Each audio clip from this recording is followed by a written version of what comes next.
Welcome to the Powerlifting and Power Ballads podcast, where we bring you a weekly dose of powerlifting news, tips, and training advice with a touch of 80s rock ballads. This podcast is presented by Team Rohr Powerlifting, your source of the most comprehensive coaching and meet day preparation. Here are your hosts, Josh Rohr and Lara Sturm. Alrighty, welcome to episode 64 of the Powerlifting and Power Ballads podcast. I am one of your hosts, Lara Sturm. And I'm Josh Rohr. Welcome. So we had a couple listener Q&A, I guess, cues. We are providing BAs. Came in from some of the listeners. First question is for Lara. How sore were you after the first time that you worked with Uncle Jeremy on bench? Guess who that's from? Could that be from Uncle Jeremy? I think I was pretty sore. Trying to remember. It's not like I got to work with him multiple times on the bench. So the first time might have been the last time. Yeah, I think I only remember once.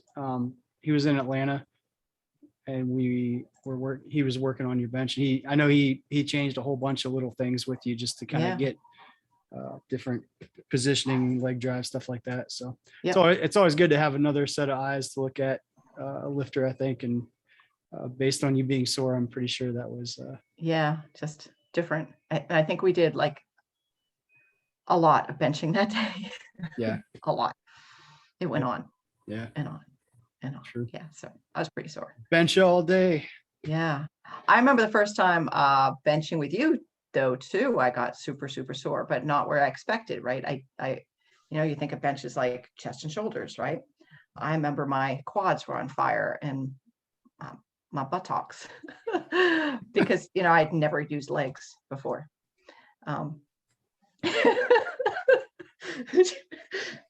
That's great. We should keep buttocks. This is a great one. Buttocks. Josh just dies. Anyway. Yes, we'll keep this video. That's perfect. If I can do that more to you, I will definitely do that. But yeah, I was super sore then because I just didn't know anything about leg drive, and my quads would typically burn after a long set. I'm like, wow, I've never used my legs at all. Yeah. So if you're not, it's important. Yeah, it's a big deal. Yeah. And benching more often too was something that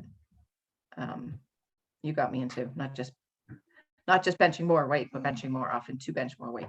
Yep. Yeah, I think that's something that a lot of people underutilizes frequency in the bench because squat and deadlift, you can't go too crazy with frequency there because both of them kind of tax the nervous system at a pretty high rate. And bench, just being that it's a smaller muscles you're using, less load typically, the tax on the nervous system is less, so you can train it more frequently and need to train it more frequently to progress. So, yeah. So that's all I had to say about that. If we're going with the Forrest Gump quotes throughout this, apparently. References, yes, we are. All right. So here is the next question. If a lifter struggles in squat on meet day, do you suggest reducing the deadlift opener? As a blanket statement to answer this question, I would say no. However, you do need to be willing to do so if deadlift open or deadlift warm-ups are not going well.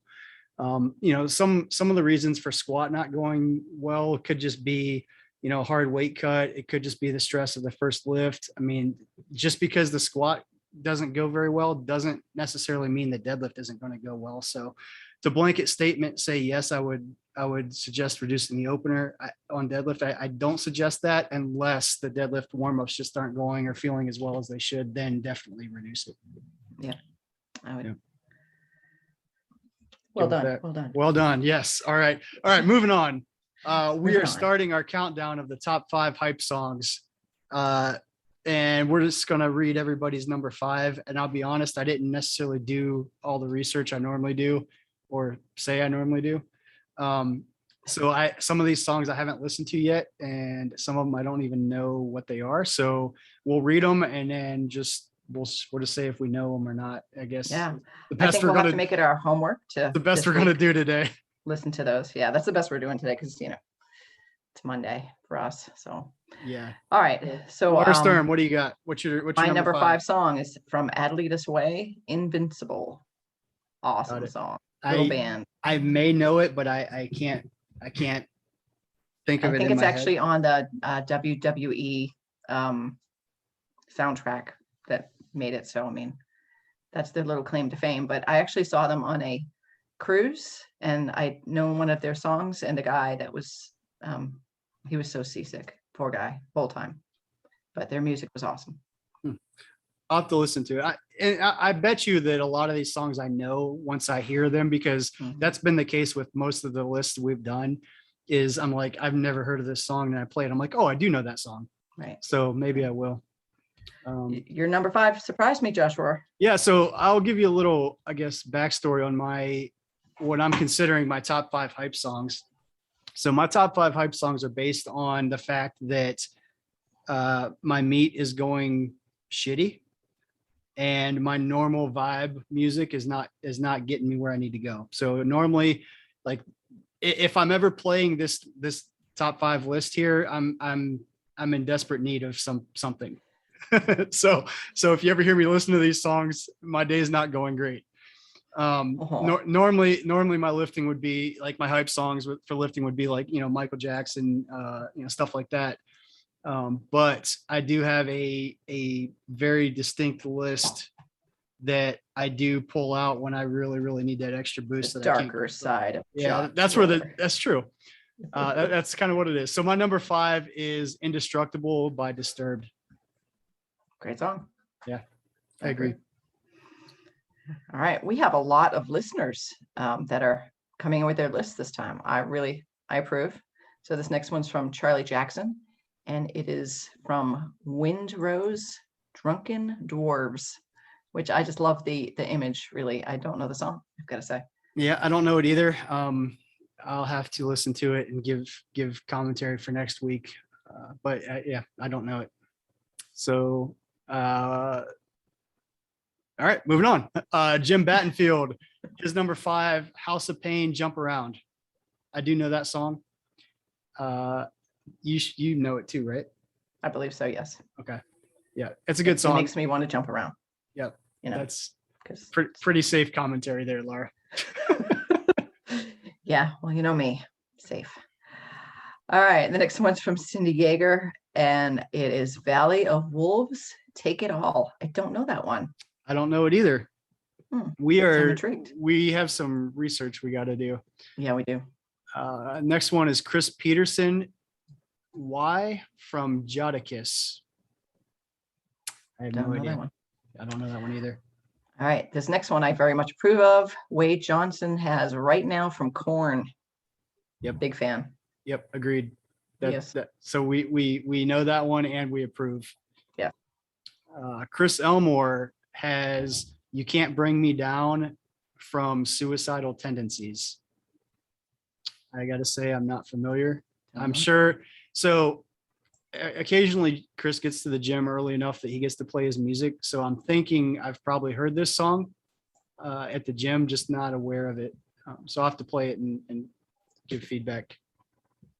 I see. Okay. Next one's from Mike Hafenbrack. Can't say it. Sorry, Mike. Butchering it. And the band is Against Me, and Walking is Still Honest. Got to say, I don't know that. As opposed to Running. Well, I mean, it's fitting totally for a power lifter. Yeah. I mean, if there's anything like, if any of these songs have running in the title, I guess we should disqualify them. And we're going to make up rules as we go. Yes. I think that's fair. Yeah. Anything that yeah, whatever. Has running or burpees in it. Yeah. Or implied. No. All right. Next song from Hannah Keith. Iggy Azalea is the band and Started is the song. Started from Iggy Azalea. I have no idea. No idea. No idea. All right. And the next one's from Shana White. Kendrick Lamar, Humble. I gotta say, you know that. I think I know that song. I really am trying to play it in my head though, but I'm positive I know it. So once I'm drawing a blank though. Did I say Kendrick Lamar by Humble? It's Humble by Kendrick Lamar. I'm not sure what you said, Boy, but I'm pretty sure I did. Okay. Yeah. Humble by Kendrick Lamar. I'll be okay. You'll be okay. All right. Jeremy Hartman had one. Yeah. Band is DMX, Rough Riders Anthem. Yep. I feel like I know that. Yeah, I think I know it too. I think it's so. I feel like we should make like a Spotify list. Yeah, we probably need to. People can. Oh, we should have been doing that the whole time with all of our Oh my lists. gosh, all these playlists. Yeah. I guess we still can. Yeah, better late than never. Yeah, better late than never. All right, well, we'll put that on the to-do list. I haven't even listened to the songs we're talking about today, so we'll get to that when we get to it. All right, Eric Corderio, his number 5 song is Executioner's Tax by Power Trip. Gotta say, Sounds hard. I don't know it. It sounds hard. Don't know it. All right, and the next one's from Ben Green. In This Moment, great band. The song is Blood. I don't know the song, but I prefer the band. I don't know the band or the song off the top of my head, so I got some research to do. I feel like I'm dropping the ball here as talking about these songs. So when in doubt, move on to the next one. Stephen Fortenberry, his number 5 song is King ISO TFB. No clue. All right, we'll move right on. Stacie Metcalfe. She had Fort Minor, Remember the Name.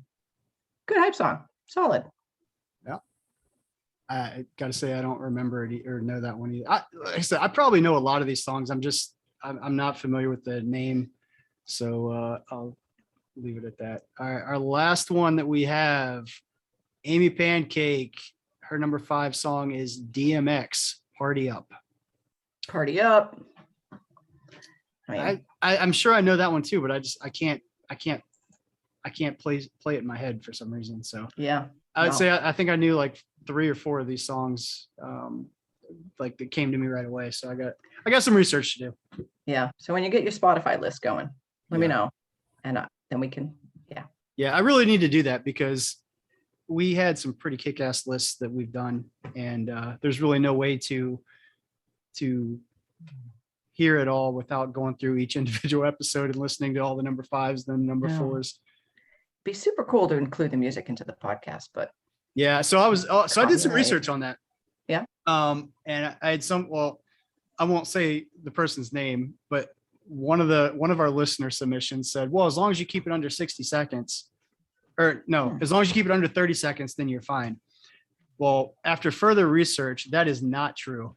You cannot play any amount of time or music without it being a copyright infringement. So we are not going to do that unless somebody's willing to pay the legal fees and the fines for us. You just get a cease and desist, but still.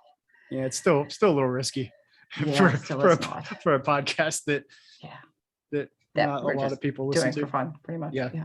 So there's different rules. There's fair use rule, which means like if you're using it to, so I did research this. If you're using it to, I guess, provide information or commentary, I guess, about it, you're allowed to use it. And if you're using it as a parody, you're allowed to use it. So technically we're doing commentary about it, but we're also like, it's kind of, I don't know. It's a gray area that I'm not quite willing to jump in because. So if we're doing a parody and we make fun of the song, then it's okay. That seems like what they're saying, but. And it also, like, if you're using so it wasn't song specific, I guess I should say. It was, I was looking up YouTube clips. So if you use a YouTube clip, because that's where I was listening to most of the songs. Gotcha. So it may have been more in reference to the video itself. Like if you ever watch Tosh.0, like they use video clips from YouTube, but I don't know if they get rights for that or if since they're making fun of it and it's like a parody, if it's fair use. I don't know. Right. They have a legal team, I'm sure, that looks at all that. Yes, we should get our legal team on it, Joshua. Yeah, we should. So if any of you listeners are attorneys, hit us up for some pro bono work. Yes. All right, let's move on to our powerlifting situation. My cat is climbing the back of my chair, by the way. So that's like the fun part of this podcast. Yeah. So powerlifting situation. So you have a coach that you trust calling your numbers at the meet. Do you want to know what those weights are, or do you prefer not to know? Ooh, I think that's such a personal preference. Yeah, it totally is. There's no right and wrong here. Yeah, this could go either way, just depending on the person. Me personally, I don't like to know the weights. Well, I'll put it this way. There's very select few people I trust enough to not know the weights, to call my numbers. But if those people are picking my numbers, then I don't want to know. And I typically have my best meets when that's the case. When I have my hand in the pot per se, in terms of picking the attempts and, having to know what's going on, typically those have not been my best meets. So yeah, I think it's a personal preference. Like, some people want to know and have that control, and I'm the same way unless it's somebody I really trust. However, when I'm weighing in on what the attempts are, it usually doesn't go well for me. Jades it. Yeah. What about you? I want to know my opener. Yeah. That's it. Then I wouldn't. See, I actually I think I would rather know my second and third.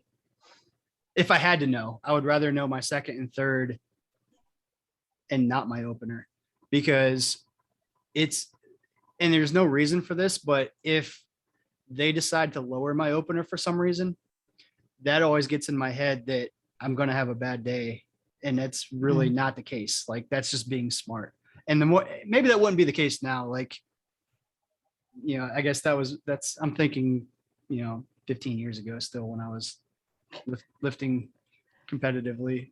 I don't know. So just for people listening, like, if your coach lowers your opener, that does not mean you're going to have a bad day. That does not mean you're having an off day. That just means strategically they're, making attempt selections based on what they think is best for the day. So, the logical part of me understands that. The psychopath part of me thinks that they're trying to sabotage me or I'm not strong or something. So anyway. Right. Yeah, I can kind of feel that, especially when it comes to deadlifts. Like, when it's squat, you want to be smart, you want to get in the game. But when it's time to open up for deadlifts, yeah, I don't. If my opener was dropped, I think it does kind of affect you a little bit if you know it. You're like, oh, yeah, I'm not doing that great. So to me, that's why I don't. To me, that's why I don't like to know, because from the coach side, like, I know there's strategy in changing your opener, even if it has nothing to, like, sometimes even if it has nothing to do with how you're doing warming up. Like, sometimes strategically we'll lower it. Sometimes we'll strategically up it just a little bit, just based on the scenario. And, I don't know. I think that affects a lot of people mentally. And, so from that standpoint, like, I don't want to know. And that's kind of why I don't like my lifters to know even sometimes too. And so, confession time. There has been, I would say, multiple times that I've changed your openers. You knew what your opener was, but I changed it and then didn't tell you because. Really? Yeah. So I'm glad I got that off my chest. It's been weighing on me. Has it really? No. Oh, okay. Because I was like, wow, really? It's not that serious. Yeah. Wow. See, and I never knew. Yeah. Never knew. Yeah. Well done. Yeah. Nice. Cool. Yeah. Because, I always like to have my lifters know their openers, because I'm always scared of the, that times where the opening attempt gets written down wrong, or yeah. And they don't realize that, oh my gosh, that's not, I don't know what kilos compute to in pounds, and then something gets messed up. And yeah. So I'm a big fan in knowing your openers, knowing what you're writing down on the sheet, right? Yep. Yeah, I agree. And if it gets changed, then don't need to tell them. Yeah. No harm, no foul. I have had lifters that were like way into not knowing what they were lifting. And like, if Gino happened to announce it right before they walk up, they'd be keeping their fingers in their ears and yeah, I don't want to know. I mean, yeah, you could. I mean, if you don't know what's on there, you can't convince yourself that you can't do it. Like, if you just, like, I always just tell people, like, I'm never going to put anything on the bar that you can't do. Like if I put it on the bar, I know you can do it. So who gives a shit what the weight is? You just go do it. Yeah, it's when you walk up to the bar and then, you know, somebody announces what's on and you go, oh, what? Shit, really? Yeah, that's a moment. Yeah. But then, you know, it's also a moment where you go, all right, well, here I am. Yeah, nothing you can do about it now. You might as well. Yeah, might as well go down swinging. Let's see what happens. Yep. I got spotters. It's good. Yep. All right, so the new lifter tip. So here we go. The referee command you never heard of. Replace. Ooh, good one. Once you unrack the bar in squat or bench, you must wait for the referee to give the squat or the start command at the start of the lift. If the referee says re-rack or replace, then guess what you have to do? And it can definitely throw you. So you have to know what's going on there. And if the referees, I'm just laughing. You're struggling to read this one. I can tell. I am, because I can't see it very well. But I have also had this happen where somebody said replace, and I was just like, what are they talking about? I'm fine. Let's go. Why did I not get the squat command? So it really did throw me. So hold on. I got this, Lara. All right, you read out loud, Josh. Go ahead. So essentially, I'll summarize. Basically, if you unrack the bar and you don't get the squat command in the squat or the start command in the bench, after 5 seconds, the referee says replace. And what that means is you have to put the bar back in the rack, and then if as long as you still have time on the clock, again, you have 60 seconds to get the start command. As long as there's still time on the clock, you can unrack and get the start command at that point.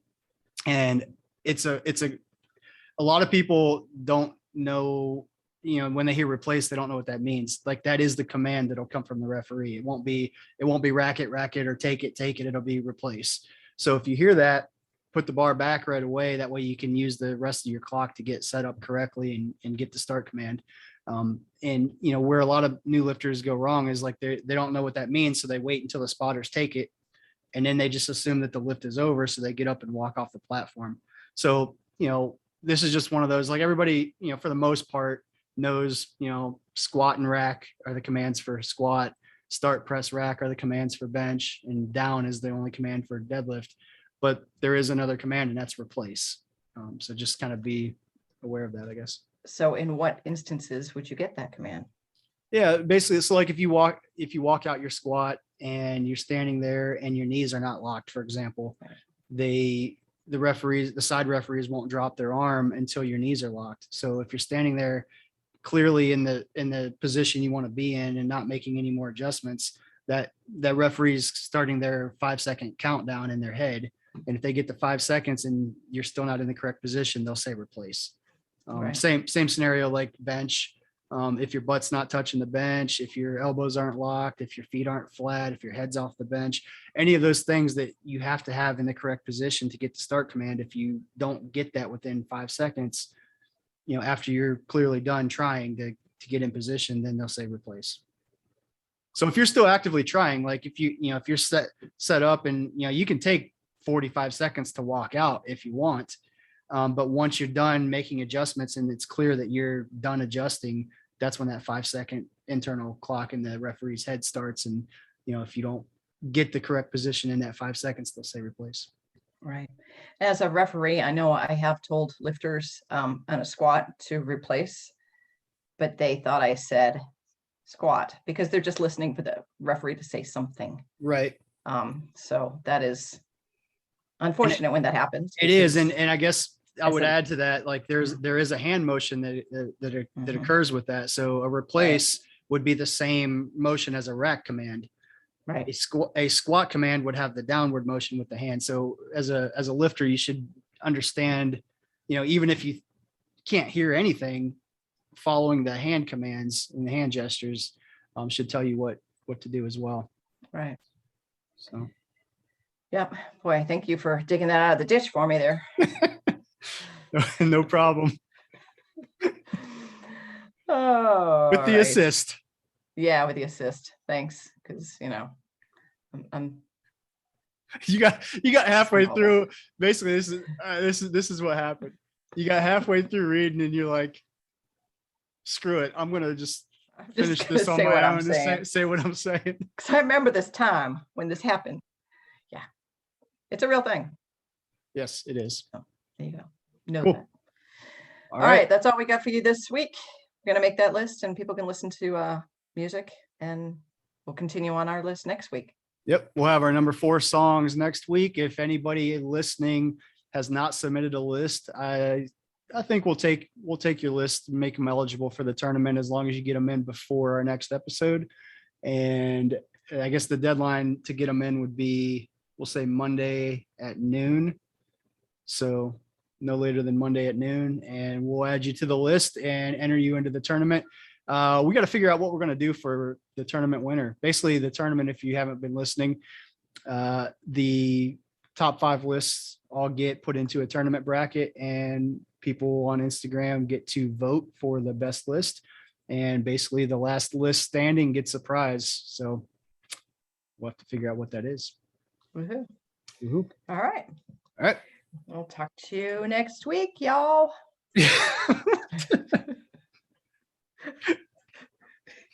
Josh just laughing at me today. All right. Bye. Bye now. Thank you so much for listening. If you enjoyed today's episode of the Powerlifting and Power Ballads podcast, please remember to subscribe and share it with your friends.